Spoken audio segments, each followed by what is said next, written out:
Over the last few weeks, we've been doing quite a bit of hunting, and as always, when I go out shooting or hunting or doing anything, I try and take stock of lessons that I learn so that I can come back and share my experience with you guys. Now, by no means am I a hunting expert. I've only been doing it for a couple of years, but that's quite nice because I've got a fresh set of eyes and I'm diagnosing things that I'm doing wrong or could do better. So that's my goal with this video for you today. And if I can help one person be a more proficient hunter or a better shooter, then that's mission accomplished. So I want to share with you guys today 5 tips that I learned, well, not necessarily tips, but 5 things that I learned in my last couple of trips hunting that I feel like I can do better. And hell, if you stick around till the end, maybe we'll throw in some 2 other ones. Now, one of them you can actually see behind me, which is definitely a bonus one. So tip number 1 is without a doubt going to be knowing what you're comfortable with. Know your limit in terms of distance. Now, for me, we do quite a bit of a wide variety of shooting. We do long range matches, we do precision rifle style matches, we do sort of extreme long range matches where we're shooting out to a mile. So we shoot far. We're very comfortable with ballistics. We know what our bullet's going to do drop wise. We know how it's going to react in different wind conditions. But I like to almost eliminate those variables. So for me, when I go hunting, yes, I'm very confident at hitting a plate. But if I'm hunting, I want to sort of cap myself at about 300 yards, 250-ish meters. That's sort of where I like to draw the line. Yes, I've shot things further than that, varminting and those kind of things. But really for hunting, I want to eliminate basically at 250 meters. I know exactly where that bullet's going to fall drop-wise. At that distance, it's got to be really windy for the wind to have a major effect. So I try and eliminate that. Now, that's going to determine sort of the size of your animal is going to determine that range a bit and where you're planning on taking it. If you're going to put one into the engine room, okay, all of a sudden an elk or a massive kudu bull or an eland bull at 400 yards or 400 meters even is not that big of a target. So keep that in mind. So knowing your distance, know what you're comfortable with, and sort of a school of thought that I really like is, let's say for example, you practice at 500, you hunt at 250. So be really confident at 500, 250, it's all of a sudden it looks close. You know, we went out hunting recently and I saw some springbok at I think it was 1.1 kilometers. And when I see a springbok at 300 meters, I think, man, it's a small target. And at 1.1 kilometers, like, it blows my mind. Okay. Anyway, let's not go down that rabbit hole. Then the next one is decide on a game plan. Okay. Now what I mean here, and kind of excuse the pun there. What I mean here is oftentimes, especially in South Africa, we are hunting for, especially if you're going out to fill your freezer, right? You may have work commitments. You can't necessarily go hunting for 2 weeks. So you've got 2 days out in the bush to make it happen. You need to decide before the time. What happens if a kudu cow steps into my crosshair, or I have a kudu cow in my crosshair? Am I waiting? Am I taking her? So you need to have that decision made up before you're presented with that scenario. Because on one of our hunts this year, I had a kudu cow in my crosshairs and I was like, maybe I want to rather shoot a bull.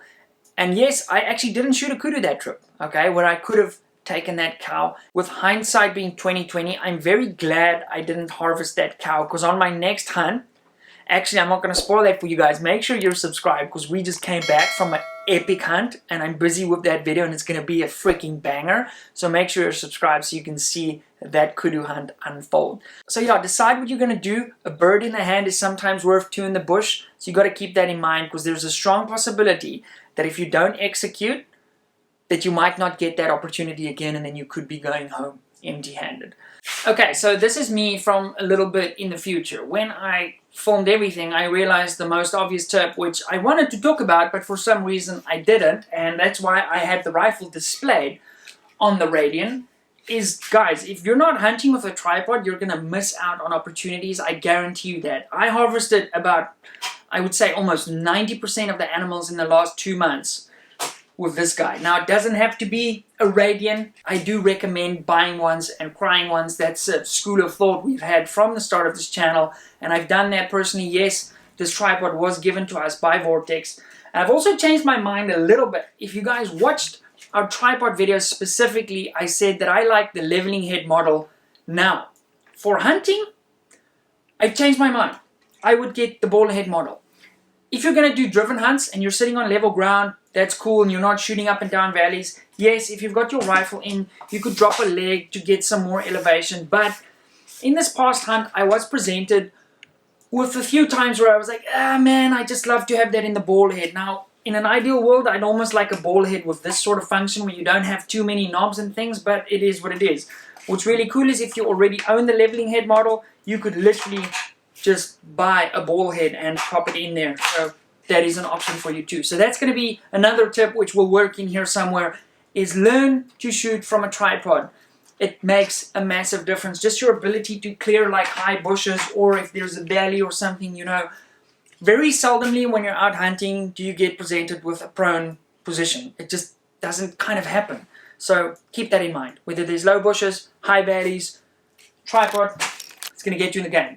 So think about it. If you're going out and you're hunting, you're spending a lot of money to go away, you're taking time off work, you might go home empty-handed because you didn't get an opportunity to go prone.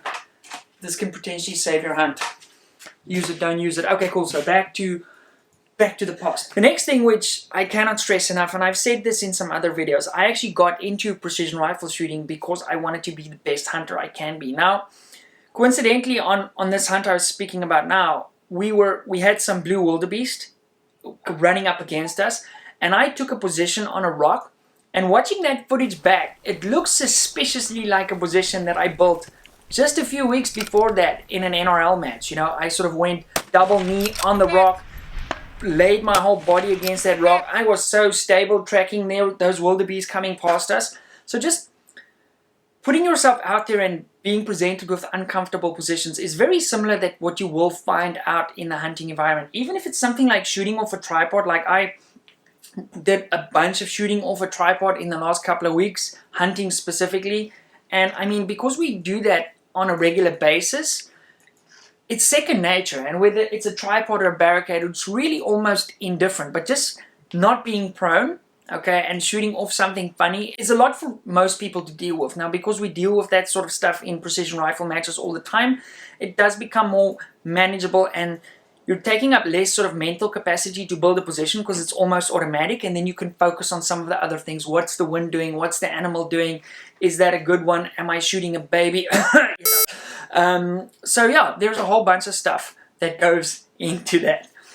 The next tip is knowing your reticle. Okay, so for me, I like to shoot off my reticle. So we shoot the EBR-7C reticles in the Razors.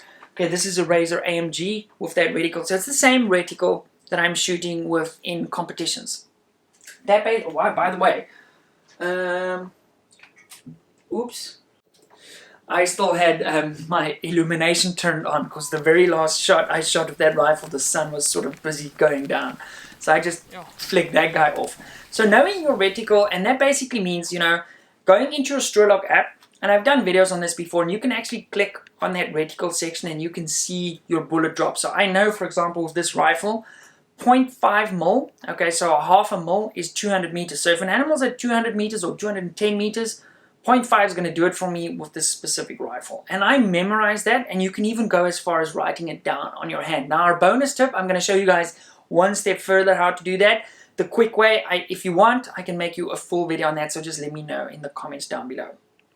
Then the last thing is knowing your kit, okay, all the stuff you take with you. Now, for us, this is a challenge that I face. On the last hunt, it was quite more obvious because we did quite a bit of walking. And that is just sort of, what are you taking, you know?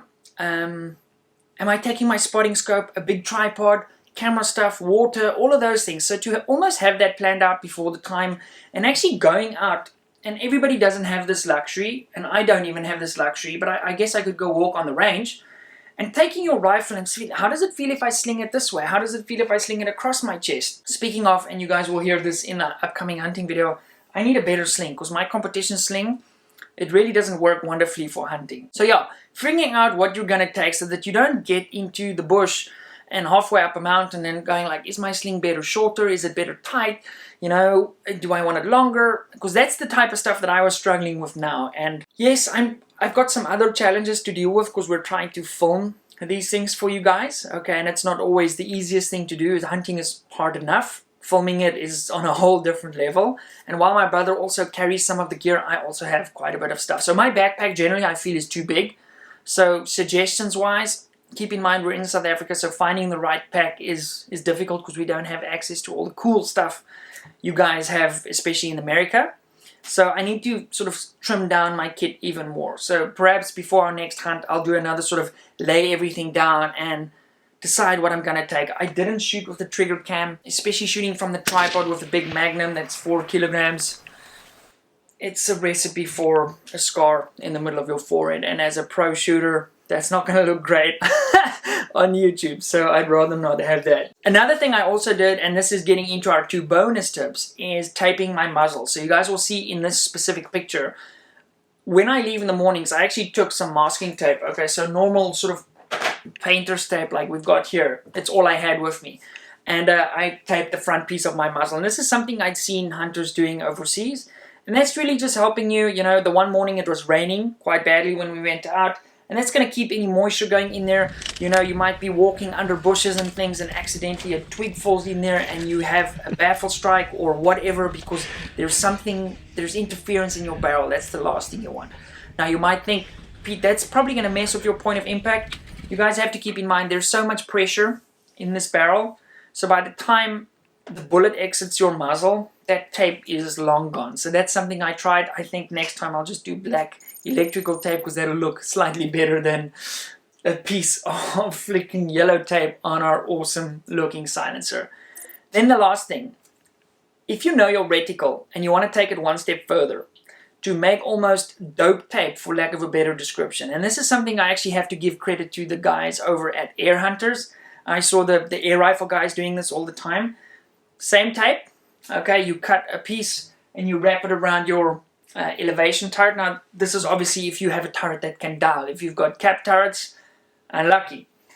And then you can make little marks. So what you could do if you've got really fine handwriting, you could actually write that in there. My rifle is zeroed at 100 meters. So my first sort of short stripe is 150. Then the big one is 200, 250, 300, and so on. It's pretty simple to do if you understand your ballistic app. But let me know if you guys want me to do a specific video on how to set that up for your rifle, and I'll knock that out for us. Guys, so that's kind of my 5 tips and 2 bonus tips for things that I've learned in my last hunt. I really feel probably number 2 is the biggest one here. Decide what you're gonna do if an animal is in your crosshair. Are you taking that animal? The first one you see, that bird in the hand, is worth 2 in the bush. Although again, with hindsight, you know, but I had multiple hunts planned for this year, so I knew I'd have other opportunities down the line, and I didn't take that animal. But that was a concern for me, because when we left that hunt, I was like, I should have probably taken that shot. But I'm glad I didn't. But you guys will see that in the next video. And then just don't push the limit. Just because you can shoot far doesn't mean you have to shoot far, so keep that in mind. That's how I like to do things, and that's 100% my opinion. Guys, if you're hunting, that's awesome. Be safe, be responsible, be ethical, and I'll see you in my next hunting video. Okay, this is the last time in this house. Say bye. Bye. Now you must wave. Bye, fella. Bye. Blazen. See you next time. YouTube. Ja, ons lag. Jy kan ons sing in die screen. Okay, say subscribe. Say subscribe. Hello. Feed a child, subscribe. Bye. Bye.